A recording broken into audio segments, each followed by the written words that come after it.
క్రీస్తు నేడు లేచెను, క్రీస్తు నేడు లేచెను. హల్లెలూయా. ఈ పునరుద్ధాన దినాన్న నాకు అవకాశం ఇచ్చిన దేవాదేవునికి ముందుగా వందనాలు చెల్లిస్తూ, స్లమ కుటుంబానికి వందనాలు చెల్లిస్తున్నాను. అయ్యగారికి అమ్మగారికి వందనాలు తెలియచేస్తూ ఉన్నాను. ఈరోజు మనకి ఈస్టర్ దినము, పునరుద్ధాన దినము. ఈ దినాన్న ఒక చిన్న బ్యాక్గ్రౌండ్ హిస్టరీ ఒకటి చూసినప్పుడు 19th సెంచరీలో దీన్ని ప్రారంభించినట్టుగా ఉంది. 19th సెంచరీలో ఈస్టర్ని ప్రారంభించినట్టుగా చెప్పబడుతుంది. దీంట్లో చాలా చోట్ల Easter eggs, Easter Bunny, Easter egg ఇస్తారు. ఒక సంవత్సరం మేము విజయవాడలో ఉన్నాం, రాలేదు. ఆ రోజు తెల్లవారుజామునే వెళ్తే మాకు ఎగ్స్ ఇచ్చారు, ఉడకబెట్టిన ఎగ్స్ ఇచ్చారు. నాకు తెలియదు అప్పటి వరకు ఈస్టర్కి ఎగ్ ఇస్తారు అని, ఉడకబెట్టిన ఎగ్ ఇస్తారు. అలాగే దానికి రంగులేసి మనకి కావాల్సిన వాళ్ళకి గిఫ్ట్స్ ఇస్తారు, గిఫ్ట్లాగా ఇస్తారు. ఈస్టర్ ఎగ్ మన విజయవాడ ప్రాంతంలో కూడా ఉంది. నేను ఎక్కడో ఉందేమో అనుకున్నాను, కానీ నేను చూశాను, నేను తిన్నాను. ఎందుకు దాన్ని చేస్తారు? అదేవిధంగా యూరోపియన్ కంట్రీస్లో బన్నీ అంటే ర్యాబిట్, కుందేలు ఈ కాలంలో, ఈ సీజన్లో ఫెర్టిలిటీకి వస్తుందన్నమాట, పునరుత్పత్తికి వస్తుందన్నమాట. అందుకని ఈస్టర్ యానిమల్గా దాన్ని పెట్టారు.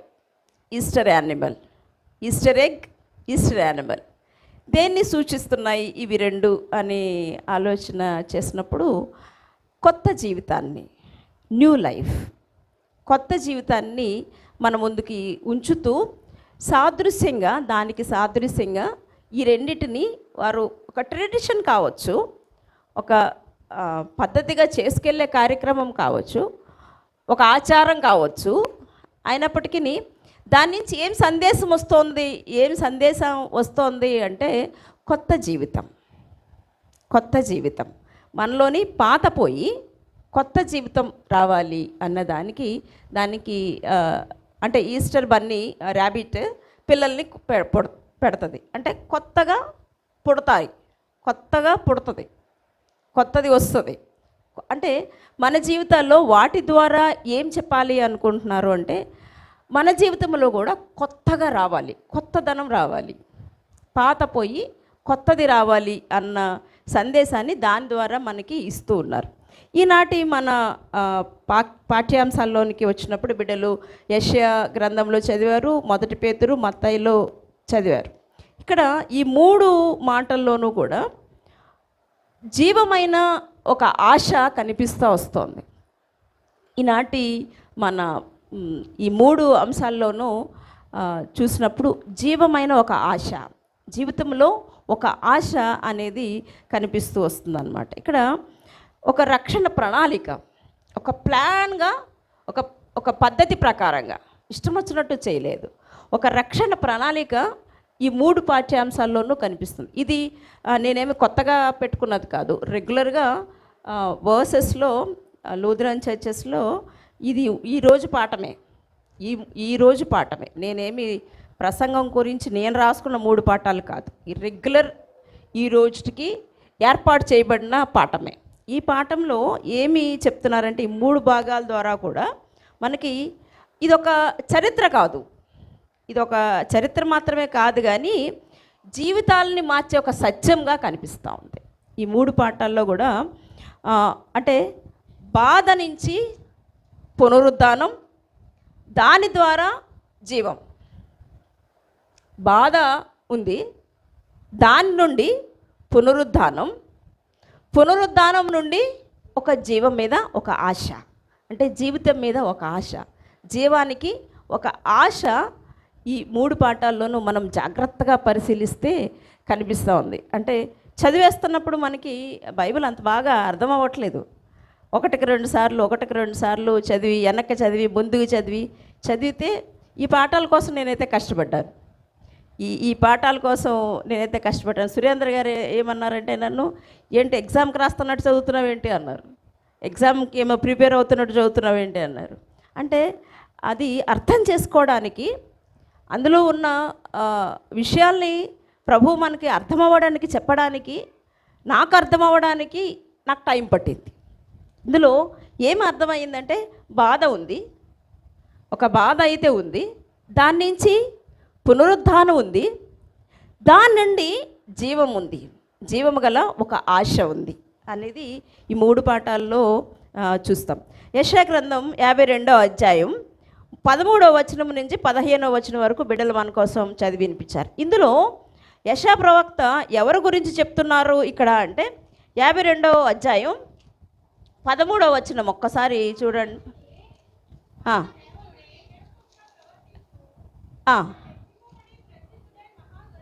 ఆలకించుడి నా సేవకుడు ఎవరా సేవకుడు, ఎవరా సేవకుడు, ఎవరి గురించి చెప్పారు ఇక్కడ యెషయా ప్రవక్త ఎవరి గురించి చెప్పారు అని ఆలోచన చేసినప్పుడు అది ఖచ్చితంగా ఎవరికి చెల్లుబాటు అవుతుంది అంటే, ఎవరికి సరిపోతుంది అంటే ప్రభు అయిన యేసుక్రీస్తుకు మాత్రమే సరిపోతుంది.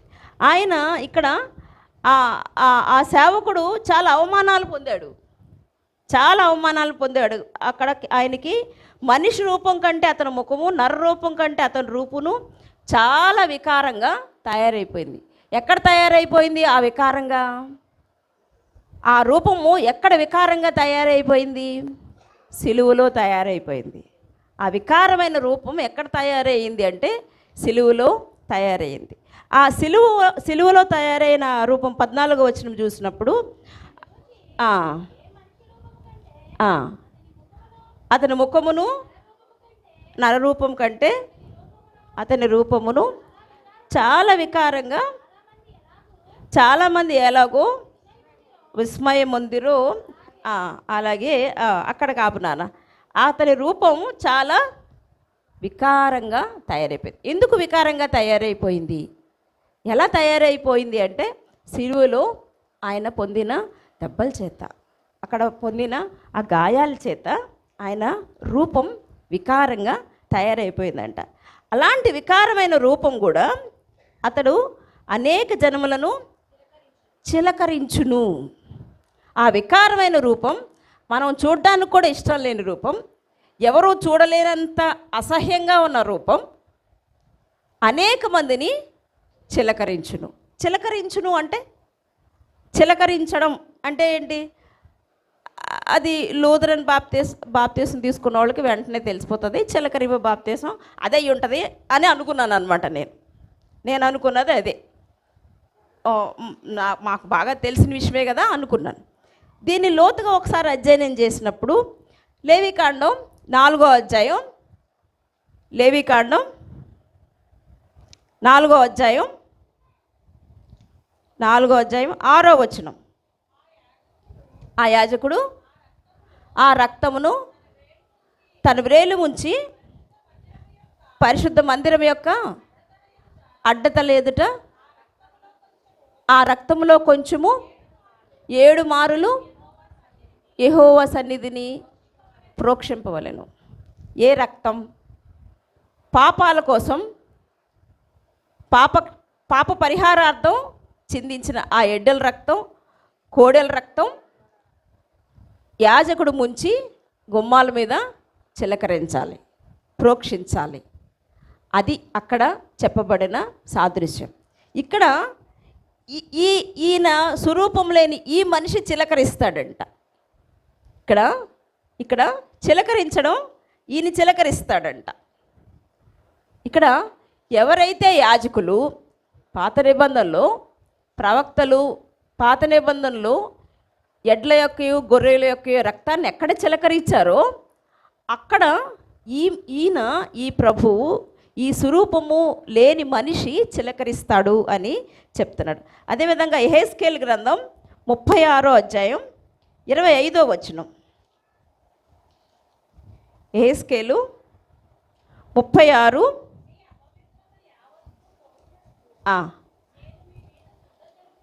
మీ అపవిత్రత యావత్తూ పోవునట్లు నేను మీ మీద శుద్ధ జలము జల్లుదును. శుద్ధ జలము జల్లుతారంట. దేనికి పోవడానికి?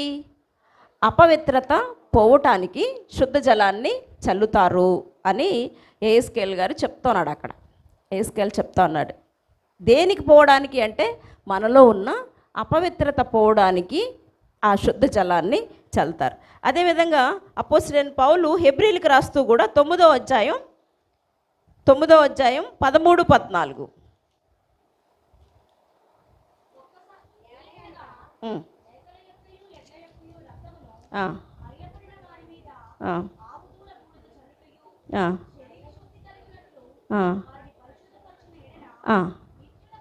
నిత్యుడగా ఆత్మ ద్వారా తన్ను తాను దేవునికి నిర్దోషినిగా అర్పించుకొనిన క్రీస్తు యొక్క రక్తము నిర్జీవ క్రియలను విడిచి జీవం గల దేవుని సేవించుటకు మీ మనస్సాక్షిని ఎంతో ఎక్కువగా శుద్ధి చేయను. ఇక్కడ ఎడ్లు లేవు, గొర్రెలు లేవు, ఏ రక్తములు లేదు, శుద్ధ నీళ్లు లేవు. ఇక్కడ ఉన్నది ఏంటి అంటే పరిశుద్ధమైన క్రీస్తు రక్తం. ఈ క్రీస్తు రక్తం మనల్ని చిలకరిస్తోంది. ఈ క్రీస్తు రక్తం మనల్ని శుద్ధి చేస్తోంది, శారీరక శుద్ధి కాదు. ఇక్కడ మనం అర్థం చేసుకోవాల్సింది ఏంటంటే ఇది శారీరక శుద్ధి కాదు, ఆత్మీయ శుద్ధి. ఆ క్రీస్తు రక్తం మన ఆత్మని శుద్ధి చేస్తోంది. ఇక్కడ అంటే శరీర శుద్ధి ఉండాలి, ఖచ్చితంగా ఉండాలి, శరీర శుద్ధి ఉండాలి. మీరు 40 రోజులు ప్రార్థనలకు వచ్చారు కదా, 40 రోజులు చేశారా అండి? 40 రోజులు చక్కగా ప్రార్థనలకు వచ్చారు. నేను కొన్ని రోజులు వెళ్ళగలిగాను, కొన్ని రోజులు వెళ్ళలేకపోయాను. మార్చ్ కాబట్టి మాకు మంత్ ఎండ్ కాబట్టి బడ్జెట్స్ అవన్నీ చాలా టెన్షన్. ఉన్నన్ని రోజులు కూడా నేను స్నానం చేయకుండానే చర్చికి వెళ్ళాను. వెళ్ళిన రోజులు కూడా అంటే శరీరానికి శుద్ధి లేదు, శరీర శుద్ధి లేకుండానే చర్చ్కి వెళ్ళాను. అన్ని రోజులు వెళ్ళాను. థర్స్డే మాత్రం కమ్యూనియన్ కాబట్టి స్నానం చేసి వెళ్దామని ఇంటికి వచ్చాను. అన్ని రోజులు ఒక్కరోజు కూడా మీరు నమ్ముతారో నమ్మరో ఆల్మోస్ట్ వెళ్ళాను.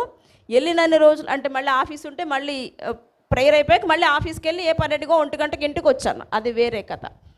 వెళ్ళినన్ని రోజులు స్నానం చేయకుండానే వెళ్ళాను. ఒక్క రోజు ఇంటికి వచ్చాను, థర్స్డే రోజు ఎందుకు వచ్చామంటే బల్ల ఆరాధన ఉంటుంది, కమ్యూనియన్ ఉంటుంది కాబట్టి స్నానం చేసి వెళ్దాము అన్నట్టు వచ్చాను.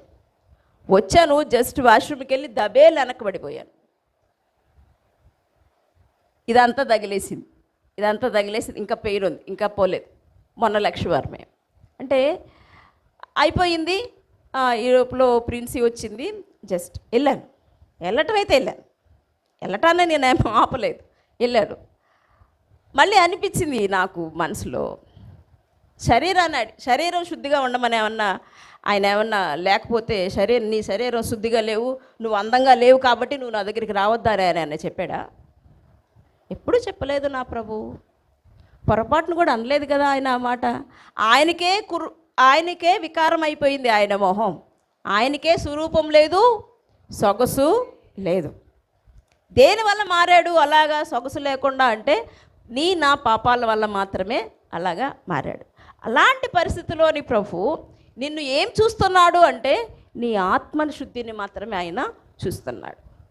నువ్వు శరీరం మీద రకరకాల డ్రెస్సులు వేసుకున్నావా, నీట్గా వచ్చావా, పెర్ఫ్యూమ్ వేసుకున్నావా చూడట్లేదు.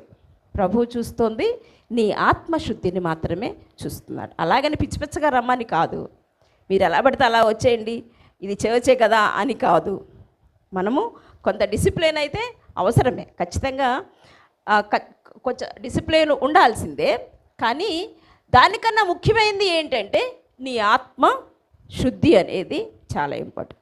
ఆ ఆత్మశుద్ధి ఎవరి ద్వారా జరుగుతుంది అంటే ఎడ్ల యొక్క రక్తంలోనూ కాదు, శుద్ధ జలాల్ని మన మీద జల్లటంలోనే కాదు, ప్రభు అయిన యేసుక్రీస్తు రక్తంలో మాత్రమే మన ఆత్మ శుద్ధి అవుతుంది అనేది ఇక్కడ మనకి యెషయా గ్రంథకర్త తేటతెల్లంగా ప్రభు అయిన యేసుక్రీస్తు వారికి జరగబోయే నెరవేర్పుల గురించి చెప్తున్నాడు అనమాట. ఇక్కడ దేవుని ప్రణాళిక కొంచెం బాధగానే ఉంటుంది, కష్టంగానే ఉంటుంది. కానీ ఆ బాధ అనేది తాత్కాలికం. దానివల్ల వచ్చే ఫలితం మహిమతో కూడుకున్నదై ఉంటుంది. ఇక్కడ ప్రభువారికి ఎన్నో శ్రమలు వచ్చినాయి, ఎన్నో ఇబ్బందులు వచ్చినాయి, ఎన్నో కష్టాలు, ఎన్నో దెబ్బలు, ఎన్నో ఎన్నో ఎన్నో ఎన్నో జరిగాయి. ఎన్నో జరిగిన తర్వాతనే కదా ఆయనకి స్వరూపం సొగసు లేదు అన్న స్థితికి వచ్చింది. ఆ స్థితి నుంచి ఈ రోజున ఆయన స్థితి ఏంటి? తిరిగి లేచిన మహిమ స్వరూపం. ఆ రూపం మనుషులు చూడలేనంత స్వరూపం. ఆ రూపం మహిమ స్వరూపం. అంటే ఇక్కడ శిలువ శ్రమలను అనుభవించిన ప్రభువు నిత్య మహిమను మనకి అందిస్తున్నారు. ఇక్కడ ఈ వాక్య భాగంలో మనకి ఈ పునరుద్ధానుడై తిరిగి లేవడం ద్వారా, ఆయన శ్రమలను అనుభవించి పునరుద్ధానుడై తిరిగి లేవడం ద్వారా ఆ మహిమను నీకు నాకు ఆయన అందజేస్తూ ఉన్నాడు. ఇక్కడ మత్తయి సువార్తలో కూడా ఆ మాటను మనకి చెప్తాడు. ఆయన ఇక్కడ లేడు. మత్తయి సువార్త 28వ అధ్యాయం బిడ్డలు మన కోసం చదివారు. 28వ అధ్యాయం 5వ వచనం.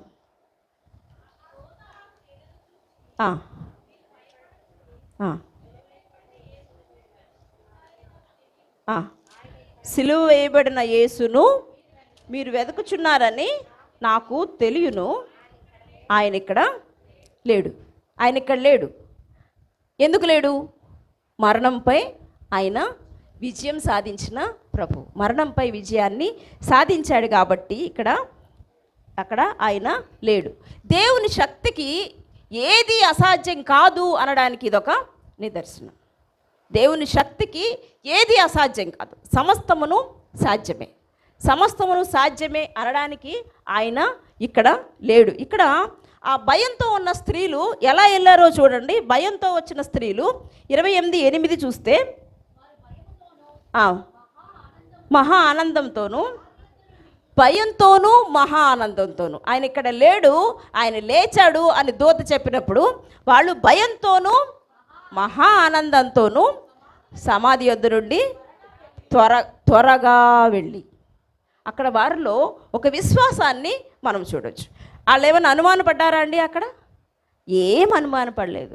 జస్ట్ అంటే ఆ రోజుల్లో ఆఫ్టర్ ఆల్ స్త్రీలే ఆ రోజుల్లో లెక్కలో ఆఫ్టర్ ఆల్ స్త్రీలే. వాళ్ళు అనుమానపడలేదు.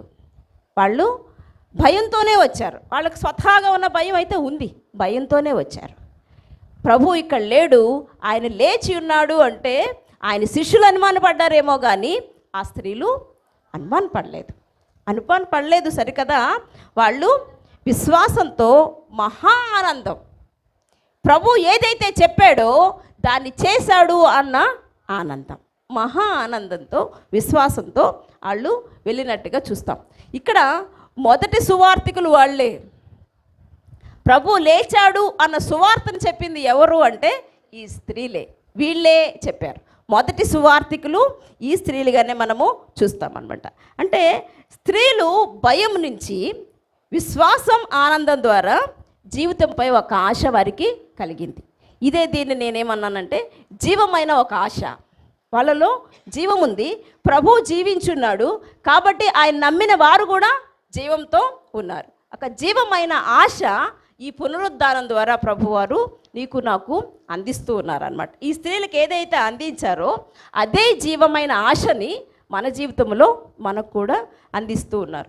అక్కడే అదేవిధంగా పేతురు భక్తకోటికి రాస్తున్నాడు కదా, జీవంతో కూడిన నిరీక్షణ మనకి ఉండాలి అని. పేతురు రాసిన మొదటి పత్రిక 1వ అధ్యాయం 4వ వచనం.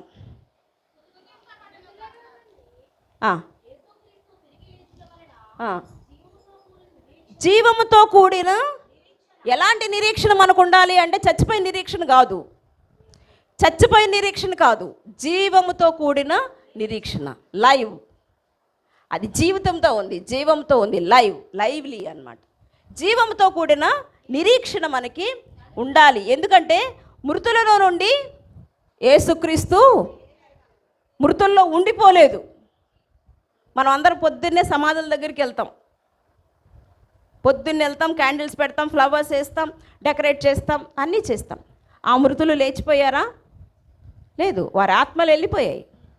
కానీ ఇక్కడ నీ ప్రభు లేచాడు, సమాధిని గెలిచి లేచిన ప్రభు. అదే మాటని పేతురు గారు మనకి మొదటి పత్రికలో రాస్తున్నాడు. ఏమంటున్నాడంటే జీవముతో కూడిన నిరీక్షణ. ఎందుకు అంటే మనల్ని మరలా జన్మింప చేయటానికి, తిరిగి ఆయనలో జన్మింప చేయడానికి, ఊరికనే కాదు, తిరిగి ఆయన్ని జీవముతో ఆయనలో జన్మింప చేయడానికి ఇక్కడ ప్రభు మరణాన్ని గెలిచినట్టుగా మనం చూస్తూ ఉంటాం. ఇక్కడ మన విశ్వాసం ఎలా ఉండాలంటున్నాడు అంటే, పేతురు రాసిన మొదటి పత్రిక 7వ అధ్యాయం, నశించిపోవు సువర్ణము అగ్ని పరీక్ష వలన శుద్ధపరచబడుచున్నది కదా. అంటే ఒక మాట ఇక్కడ బంగారాన్ని మట్టిలోంచే కదండి తీస్తారు, మట్టిలోంచి తీస్తారు. అందులో బంగారం ఉందో లేదో తెలియాలి అంటే ఆ కొలుములో కాల్చాల్సిందే, కాల్చిన తర్వాతనే బంగారం అందులో కానీ ఉంటే అది మట్టి అయితే కరిగిపోద్ది, బంగారం ఏమన్నా అందులో ఉంటే అది మెరుస్తూ ఉంటుంది, దాన్ని మాత్రమే తీసుకుంటాడు. స్వర్ణకారుడు ఏం చేస్తాడు అంటే దాన్ని మాత్రమే తీసుకుంటాడు, మిగిలిన పార్ట్ అంతా ఆయనకి అనవసరం. ఇక్కడ ఏం చెప్తున్నాడు అంటే, నశించిపోవు సువర్ణము అగ్ని పరీక్ష వలన శుద్ధపరచబడుచున్నది కదా, దానికంటే అమూల్యమైన మీ విశ్వాసము ఈ శోధనల చేత పరీక్షకు నిలిచినదే. యేసుక్రీస్తు ప్రత్యక్షమైనప్పుడు అమ్మా చెప్పండి, యేసుక్రీస్తు ప్రత్యక్షమైనప్పుడు మీకు మెప్పును మహిమయు ఘనతయు కలుగుటకు కారణమగును. ఇక్కడ కష్టాలున్నా సరే ఆశ స్థిరంగా ఉండాలి అనేది ఈ వాక్యం మనకు చెప్తుంది. ఆ బంగారాన్ని కాల్చినప్పుడు చాలా బాధ, చాలా నొప్పి, అది బాగా బాగా బాగా కాలితేనే కానీ అది షైనింగ్ అయ్యి బయటికి రాదు, బాగా కాలాల్సిందే. అంటే క్రైస్తవుడికి శ్రమలు ఉంటాయి అనేది ఈ మాటలో మనకి అర్థమవుతున్న విషయం.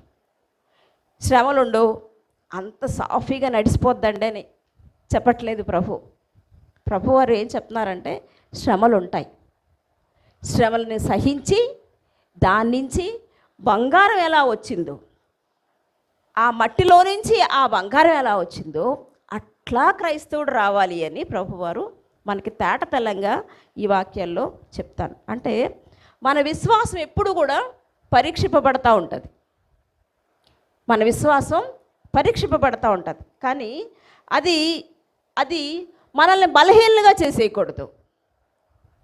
ఆ విశ్వాసంలో, ఆ పరీక్షలో మనం నెగ్గినప్పుడు మనం బలం పొందుతాం. మనం బలవంతులుగా అవ్వటానికే ఆ విశ్వాసం. మన చుట్టూ చాలా ఈ వచ్చే శ్రమలన్నీ చిన్న శ్రమలే, దీనికి బెంబేలెత్తిపోయి గందరగోళం చేసేస్తూ ఉంటాం. నీకు తెలీదా, నీ తండ్రికి ఆయనకి తెలీదా నీకేమి ఇవ్వాలో ఏమి ఇవ్వకూడదు, నిన్ను ఏ స్థితిలో పెట్టాలో నీ ప్రభువుకు నిన్ను సృష్టించినోడికి తెలీదా? తెలుసు, ఆయనకి సమస్తమును తెలుసు. కానీ నేను విశ్వసించానని నువ్వు అంటున్నావు కాబట్టి నీ విశ్వాస స్థాయి ఎలాగుందో చూడాలి అంటే నీకు ఒక పరీక్ష వస్తూ ఉంటుంది అని ప్రభువారు ఇక్కడ చెప్తున్నారు. ప్రభువారే ఎదుర్కొన్నాడు ఆ పరీక్షల్ని. నరరూపిగా వచ్చిన ప్రభు ఆయనే పరీక్షలన్నిటి ఎదుర్కొని నిలబడి ఆయన అంగీకరింపబడ్డాడు తండ్రి దగ్గర. విశ్వాసికి కూడా పరీక్ష అనేది వస్తుంది, బాధ ఉంటుంది, అది కొంతకాలం మాత్రమే, టెంపరరీ. బాధ అనేది ఉంటుంది, బాధ ఉండదు అని చెప్పట్లేదు, బాధ ఉంటుంది, అది టెంపరరీ. ఇక్కడ ఈ పునరుద్ధానం అనేది విశ్వాస యొక్క జీవితంలో ఒక విజయం. ప్రభుని పునరుద్ధానం విశ్వాస యొక్క జీవితంలో ఒక విజయం. ఎవరైనా చనిపోయి లేచారా అండి? ప్రభు పిలిస్తే లాజరు వచ్చాడు, అంతేగాని తనంతట తానుగా వచ్చిన ఆయన ఎవరు? యేసు ప్రభు వారు మాత్రమే. ఆ ఆశ, యేసు ప్రభువులో మనం నిత్యం ఉంటామన్న ఆశ మనల్ని నిత్యత్వానికి నడిపించేదిగా ఉంటుంది. ఇక్కడ పునరుద్ధానం అనేది ఖచ్చితం. అది మనము ఒక విశ్వాసిగా, క్రైస్తవ విశ్వాసిగా మనం దాన్ని నమ్మాలి.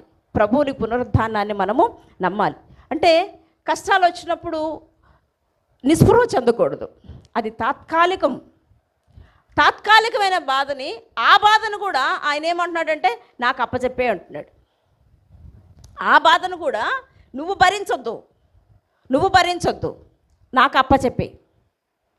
నీ శ్రమ యావత్తు, నీ బాధ యావత్తు ఎవరి మీద వేసేయమంటున్నాడు? ఆయన మీద వేసేయమంటున్నాడు. అలా ఎవరైనా మోస్తారంటే ఎంత తేలిగ్గా ఉంటుందండి ప్రాణం.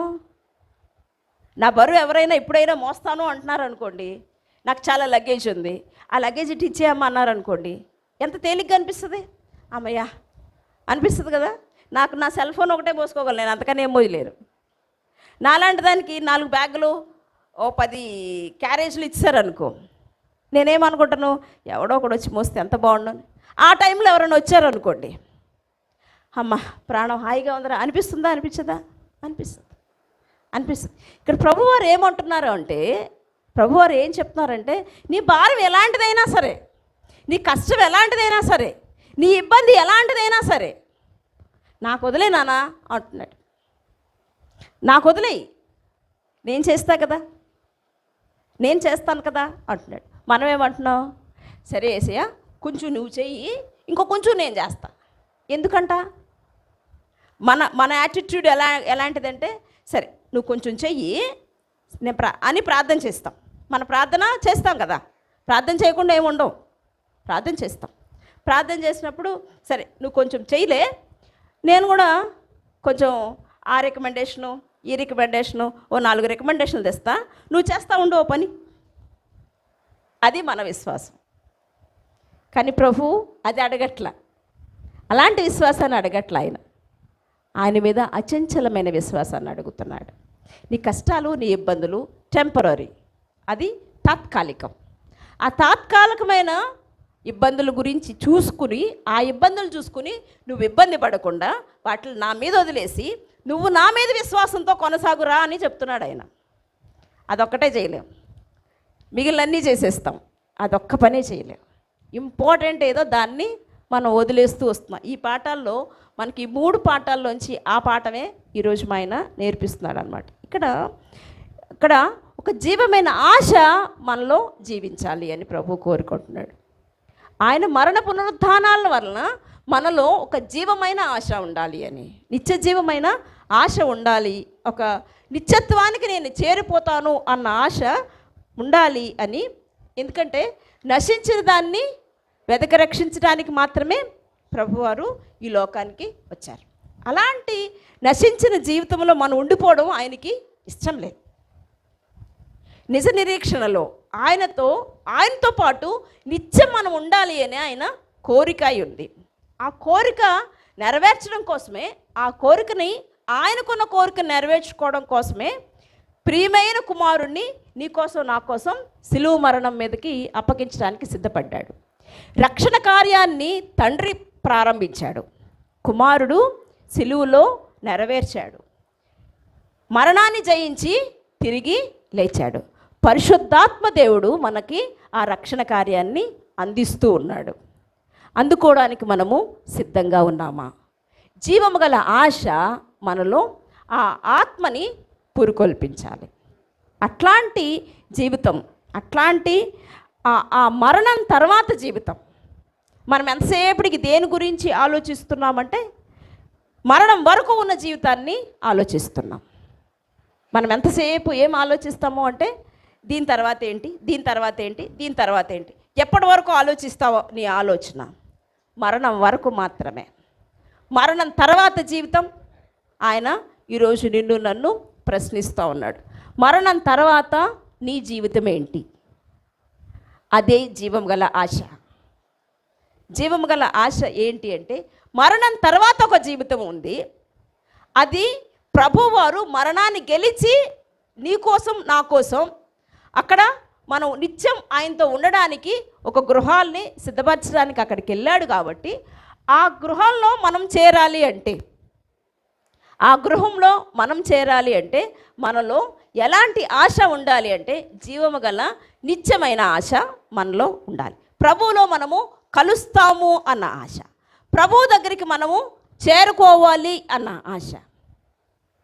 చేరుకోవాలి అంటే ఈ లోకంలో మనము ఏమేమి చెయ్యాలి, ఎలా చెయ్యాలి, ఏం చేస్తే మనము ప్రభువులో ఐక్యమవుతాం, ప్రభు దగ్గరికి చేరుకుంటాం అనేది ఒక విశ్వాసిగా మనలో మనం తెలుసుకోవాల్సిన అవసరం ఎంతైనా ఉంది. ప్రభువారు నీకోసం నా కోసం మరణించారని మన మహాశుక్రవారం రోజున ఏడ్చుకుంటూ అదేం ఆయన అడగట్ల. నా కోసం అసలు ఏడవాల్సిన అవసరం మీరు లేదు. ఆ రోజంతా ఏడ్చుకుంటూ ఎస్ ఈరోజు సంతోషం, ఎందుకంటే ప్రభు లేచేశాడు కాబట్టి ఎస్ సంతోషం. ఎందుకు బాధ, ఎందుకు సంతోషం? నీ జీవితంలో ఏం జరిగింది? ప్రభువారు అది మనల్ని సూటిగా ప్రశ్నిస్తున్నాడు. నీ జీవితంలో ఆ రోజు నేను చనిపోతే ఏం జరిగింది, ఈరోజు నేను లెగిస్తే ఏం జరిగింది? అది నీకు నాకు ఒక ప్రశ్న. ఏమంటే దేనికి అంటే ఒక నిత్యమైన ఆశ. ఆయనతో నిత్య పరదేశులో నువ్వు నేను ఉండాలని ఆయన సిలువ మీద ఆయన మరణించాడు, పునరుద్ధానుడై తిరిగి లేచాడు. తిరిగి లేచిన ప్రభువుతో మనము నిత్యము ఉండడానికి పరిశుద్ధాత్మ దేవుడు మనకి సహాయం చేయునుగాక. ఆమేన్.